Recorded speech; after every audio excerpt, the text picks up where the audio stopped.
भगवान विष्णु ने बताया कि सुबह 8 बजे के बाद स्नान करने से क्या होता है। एक बार भगवान विष्णु और मात लक्ष्मी क्षीर सागर में शेषनाग की शैया पर विश्राम कर रहे थे। तभी विंता पुत्र गरुड़ उस स्थान पर आ जाते हैं और भगवान विष्णु तथा माता लक्ष्मी से पूछने लगते हैं, हे प्रभु, मैं पृथ्वी लोक का भ्रमण करके आया हूँ। मैंने देखा कि पृथ्वी लोक पर अनेक मनुष्य नित्य स्नान करते हैं, किंतु फिर भी दुखी ही रहते हैं। उनके दुखी रहने का क्या कारण है? हे प्रभु, आप मुझे बताइए कि स्नान करने की सर्वोत्तम विधि क्या है? स्नान कब और कैसे करना चाहिए? स्नान करते समय कौन से मंत्रों का उच्चारण करना चाहिए? मेरे मन में इन सभी प्रश्नों को जानने की इच्छा निर्माण हो रही है। गरुड़ जी मां लक्ष्मी से भी पूछते हैं, हे माता, मैंने ये भी देखा है कि अनेक महिलाएं नित्य स्नान करके आपकी पूजा आराधना करती है, किंतु फिर भी उनके घर में आपका वास नहीं होता है। इसका क्या कारण है? गरुड़ जी द्वारा इस प्रकार से प्रश्न पूछने पर भगवान विष्णु कहते हैं, हे पक्षीराज, तुमने उचित ही प्रश्न किया है। स्नान करना अत्यंत आवश्यक होता है। स्नान से ही शरीर शुद्ध होता है। स्नान करने से ही शरीर पवित्र होता है और मनुष्य पूजा पाठ आदि कर्म करने के पात्र बनता है। इसीलिए मनुष्य को नित्य स्नान करना चाहिए। तुम्हारे सभी प्रश्नों के उत्तर देने से पूर्व मैं तुम्हें एक अत्यंत पवित्र कथा सुनाता हूँ। उसे तुम ध्यान से सुनो। इस कथा में तुम्हें तुम्हारे सभी प्रश्नों के उत्तर प्राप्त हो जाएंगे। इतना कहकर भगवान विष्णु ने गरुड़ जी को स्नान का महत्व बताते हुए एक कथा सुनाई है, जिसे सभी मनुष्यों को ध्यान से सुनना चाहिए। इस कथा का श्रवण करने मात्र से ही सैकड़ों तीर्थों में स्नान करने का पुण्य मनुष्य को प्राप्त होता है। इसीलिए आप सभी इस कथा को पूरा जरूर सुने। आधा अधूरा ज्ञान अनर्थ का कारण होता है, इसलिए वीडियो में अंत तक बने रहें। तो चलिए शुरू करते हैं। भगवान विष्णु कहते हैं, हे पक्षीराज, प्राचीन काल की बात है। मध्य देश में एक अत्यंत सुंदर नगर था, जहां पर एक धनवान सेठ रहता था, जिसकी 3 पुत्रियां थी। सेठ ने अपनी पुत्रियों को कभी किसी चीज की कमी नहीं होने दी। उसने उन्हें बड़े लाड़ प्यार से पाला था। उसकी पुत्रियां बहुत ही सुंदर और चंचल स्वभाव की थी। एक पिता का जो कर्तव्य होता है, वह सभी उस सेठ ने पूर्ण किया। अपनी पुत्रियों को उसने सब कुछ दिया, लेकिन उसने केवल एक गलती की। उसने अपनी पुत्रियों को शास्त्र ज्ञान नहीं दिया। जीवन में सब कुछ पाकर भी उसकी पुत्रियों का जीवन अधूरा था। ज्ञान के बिना कोई भी मनुष्य पूर्ण नहीं होता है। पैसा, संपत्ति, सौंदर्य होकर भी उसकी पुत्रियों के पास वो नहीं था जो प्रत्येक स्त्री के पास होना चाहिए। फिर जब उसकी तीनों पुत्रियां जवान हुई तो सेठ ने उसकी तीनों पुत्रियों का विवाह एक अच्छे कुल में कर दिया। तीनों के पति बड़े बड़े व्यापारी थे और सभी राजमहलों में रहने के लिए चली गई। जैसे ही तीनों रहने के लिए अपने घर चली गई, वहां पर उनका भव्य दिव्य स्वागत किया गया। विवाह के बाद की सभी रस्में की गई। उन तीनों के ससुराल वालों ने उन्हें बहुत मान सम्मान दिया और सभी के साथ प्रेम से व्यवहार किया। वे तीनों अपने ससुराल में बड़े ही मौज से रहने लगी। तीनों सुबह देर से जागती थी, देर से स्नान करती थी, बिना स्नान किए ही भोजन किया करती थी और कभी कभी ही पूजा पाठ किया करती थी। उनकी सास ने उन्हें कई बार टोका, लेकिन किसी ने अपनी सास की बात नहीं मानी और अपनी ही मनमानी करने लगी। लेकिन जैसे जैसे समय बीतता गया, उन तीनों पुत्रियों के ससुराल में परेशानियां बढ़ने लगी। तीनों के पतियों को व्यापार में आर्थिक नुकसान होने लगा और धीरे धीरे उनका सारा व्यापार डूबने लगा। दूसरों से कर्ज लेकर वे अपने व्यापार को चलाने लगे, लेकिन फिर भी उन्हें घाटे का ही सामना करना पड़ा, जिससे घर में क्लेश होने लगा। बार बार लड़ाई झगड़े होने लगे। जब से ये तीनों उन घरों में रहने के लिए चली गई थी, तभी से उनके घर में संकट आने शुरू हो गए थे। उन तीनों बहनों के ससुराल में पैसे की इतनी तंगी हुई कि उन्हें अपना घर बार सब कुछ बेचना पड़ा और वे सभी झोपड़ी में जाकर रहने लगे। लेकिन वे तीनों बहनें झोपड़ी में रहना पसंद नहीं करती थी, इसीलिए वे अपने ससुराल को छोड़कर मायके में वापस आ गई और अपने पिता के साथ रहने लगी। अपने घर पर आकर भी उन तीनों की आदत नहीं बदली और घर पर आकर भी वह तीनों बहनें बड़े मौज से रहने लगी। वहां पर भी वे तीनों देर से उठती थी, देर से स्नान करती थी, बिना स्नान किए ही भोजन किया करती थी, जिस कारण से उनके पिता को भी व्यापार में नुकसान होने लगा और उसकी भी आर्थिक स्थिति खराब होने लगी। फिर एक दिन उनके द्वार पर भगवान विष्णु एक साधु का रूप धारण करके आ गए। सेठ ने उस साधु का प्रेम से स्वागत किया और उनके पैर धोकर उन्हें प्रणाम किया। फिर सेठ ने उस महान साधु को अपना दुख बताया और उसका निवारण करने के लिए उपाय पूछा। सेठ ने अपनी पुत्रियों को भी बुलाया और साधु को उनके बारे में भी सारी हकीकत बता दी। जैसे ही उस साधु ने सेठ की तीनों पुत्रियों की तरफ देखा तो उन्हें सारी हकीकत पता चली। उन तीनों बहनों के चारों ओर नकारात्मक शक्ति का घेरा बना हुआ था जो उनके साथ ही चल रहा था। वे जहां पर भी जाती वह नकारात्मक ऊर्जा उनका पीछा नहीं छोड़ रही थी। उस सिद्ध साधु ने उस सेठ से कहा, तुम्हारी तीनों बेटियों की आदतों के कारण उनके चारों ओर नकारात्मक ऊर्जा का घेरा बना हुआ है। इसी कारण से ये जहां पर भी जा रही है वहां पर केवल दुख और संकट आ रहे हैं। तुम्हारी तीनों पुत्रियां अत्यंत आलसी है।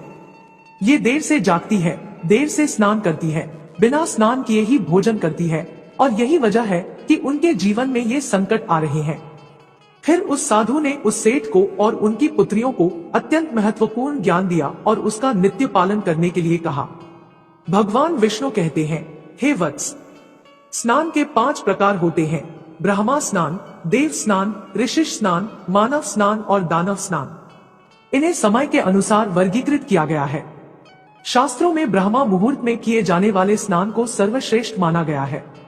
ब्रह्मा मुहूर्त यानी कि रात्रि का अंतिम प्रहर और सूर्योदय से ठीक 1.5 या 2 घंटे पहले का समय होता है, यानी कि साधारणतः सुबह 4 से 5:30 तक का समय। शास्त्रों में यह समय दिन का सर्वश्रेष्ठ समय माना जाता है, क्योंकि इस समय वातावरण में अद्भुत और चमत्कारी ऊर्जा व्याप्त होती है। यह समय देवताओं का समय होता है। इस तरह देवताओं का स्मरण करते हुए ब्रह्मा मुहूर्त में किए जाने वाले ब्रह्मा स्नान को सर्वश्रेष्ठ स्नान कहा गया है। इस समय स्नान करने से और स्नान के तुरंत बाद सूर्य देवता को अर्घ्य देने से जीवन में सुख, समृद्धि और शांति आती है। दिन भर मनुष्य का तन और मन ताजगी और सकारात्मक ऊर्जा से भरपूर रहता है। ब्रह्मा स्नान करने पर मनुष्य रोग तथा बीमारियों से दूर रहता है। उसका शरीर निरोगी और स्वस्थ रहता है। दूसरा है देव स्नान। सुबह 5 से 6 बजे के बीच किया जाने वाला स्नान देव स्नान कहलाता है। सभी पवित्र नदियों का स्मरण करते हुए किए जाने वाले इस स्नान को भी श्रेष्ठ स्नान माना जाता है। इस समय स्नान करने से मनुष्य के शरीर में सकारात्मक ऊर्जा का संचार होता है और सभी प्रकार की नकारात्मकता और बुराइयां शरीर से बाहर निकल जाती है। इस तरह देव स्नान के समय स्नान करने से तन के साथ साथ मन भी शुद्ध और पवित्र हो जाता है। इस समय पर स्नान करने से धन संपत्ति में वृद्धि होती है। मनुष्य को सभी भौतिक सुख प्राप्त होते हैं। सुबह सुबह जब आकाश में तारे नजर आते हैं उस समय किए गए स्नान को ऋषि स्नान कहते हैं। ये भी श्रेष्ठ स्नान होता है। इस समय स्नान करने से मानसिक शांति मिलती है। तीसरा है मानव स्नान। सुबह 6 से 8 बजे के बीच में किया जाने वाला स्नान को मानव स्नान कहा गया है। ये स्नान सूर्योदय के समय या सूर्योदय के ठीक बाद में किया जाता है। इस समय स्नान करना भी अच्छा माना गया है। शरीर में दिन भर ताजगी, स्फूर्ति और सकारात्मक ऊर्जा व्याप्त रहती है, जो हमें किसी भी कार्य को करने के लिए उत्साहित करती है। किंतु मनुष्य को कभी सूर्योदय के 2 घंटे बाद स्नान नहीं करना चाहिए, अर्थात सुबह 8 बजे के बाद स्नान करना अनुचित होता है। इस समय वातावरण में व्याप्त दैविक शक्ति बहुत कम हो जाती है, इसलिए मनुष्य में उत्साह और ऊर्जा की भी कमी दिखाई देती है, जिससे वह दिन भर आलस का अनुभव करता है। पूरे दिन शरीर में सुस्ती सी रहती है और किसी भी काम में मन नहीं लगता है। सुबह 8 बजे के बाद स्नान करने से व्यक्ति के जीवन में दुर्भाग्य आता है। उसके शरीर में नकारात्मक ऊर्जा का वास होने लगता है। ऐसा मनुष्य जिस स्थान पर भी जाता है उसके साथ दुर्भाग्य चला आता है। तुम्हारी ये तीनों पुत्रियां सुबह देर से स्नान करती थी, जिस कारण से उनके ससुराल की सारी संपत्ति नष्ट हो गई और अब तुम्हारी भी धन संपत्ति नष्ट हो रही है। सूर्योदय होने के बहुत समय बाद तक भी जो लोग स्नान नहीं करते हैं उनके मन में दिन भर क्रोध, रोग, द्वेष, नकारात्मकता, कमजोरी और चिड़चिड़ापन बना रहता है, जिससे इनके काम में मुश्किलें आ सकती है। इसलिए प्रतिदिन ब्रह्मा स्नान, देव स्नान, ऋषि स्नान या मनुष्य स्नान करने की सलाह दी गई है। प्रतिदिन इन पवित्र कालों में उठकर स्नान करके ईश्वर की पूरी श्रद्धा से आराधना, प्रार्थना और पूजा पाठ करने से तथा सूर्य देव को अर्घ्य देने से हमारे तन के साथ साथ मन भी शुद्ध और पवित्र हो जाता है और हमारी बहुत सी समस्याओं का समाधान हो जाता है। हमारे अंदर से सभी प्रकार की नकारात्मकता दूर होती है और सुख समृद्धि का मार्ग खुल जाता है। संध्या काल और रात्रि के समय अत्यावश्यक न हो तो बिल्कुल भी स्नान नहीं करना चाहिए। भगवान विष्णु कहते हैं, हे वत्स, अब मैं तुम्हें स्नान करते समय बोले जाने वाले अत्यंत महत्वपूर्ण मंत्र के बारे में बताने जा रहा हूं, इसीलिए तुम इसे ध्यान से सुनो। जो भी इस मंत्र का उच्चारण करते हुए स्नान करता है, उसके सभी पाप उसी क्षण नष्ट हो जाते हैं। उसका दुर्भाग्य भी नष्ट हो जाता है और उसे सुख समृद्धि प्राप्त होती है। वह मंत्र इस प्रकार है, गंगे च यमुने चैव गोदावरी सरस्वती नर्मदे सिंधु कावेरी जले अस्मिन् सन्निधिं कुरु। इसका अर्थ है, हे गंगा, यमुना, गोदावरी, सरस्वती, नर्मदा, सिंधु और कावेरी माँ, मेरे स्नान करने के जल में कृपया आप सभी पधारिए। इस मंत्र के उच्चारण से सभी तीर्थ स्थानों में स्नान करने का पुण्य मिलता है। इस प्रकार से भगवान विष्णु ने उस सेठ को स्नान का महत्व बताया। फिर सेठ की तीनों पुत्रियों को अपनी गलती समझ में आ गई। वे तीनों अपने अपने ससुराल में रहने के लिए चली गई और भगवान विष्णु द्वारा बताए गए स्नान के सभी नियमों का पालन करने लगी। तीनों सुबह ब्रह्मा मुहूर्त में जागकर स्नान करने लगी और नित्य सूर्य को जल देने लगी। सुबह नित्य स्नान करने से उनका शरीर पवित्र हो गया और वह नकारात्मक ऊर्जा भी पूरी तरह से नष्ट हो गई। धीरे धीरे उनके पति का व्यापार भी ठीक से चलने लगा और उनका खोया हुआ सब कुछ उन्हें फिर से वापस मिल गया और तीनों बहनें बड़ी ही प्रसन्नता से अपने ससुराल में रहने लगी। तो दोस्तों, इस प्रकार से हमारे जीवन में स्नान का बहुत अधिक महत्व होता है। इसीलिए हमें रोज सुबह जल्दी स्नान करना चाहिए। सुबह 8 बजे के बाद स्नान करना अशुभ होता है। इस प्रकार से भगवान विष्णु ने गरुड़ जी को स्नान का महत्व बताया है। उम्मीद है आपको यह कथा पसंद आई होगी। जय श्री हरि।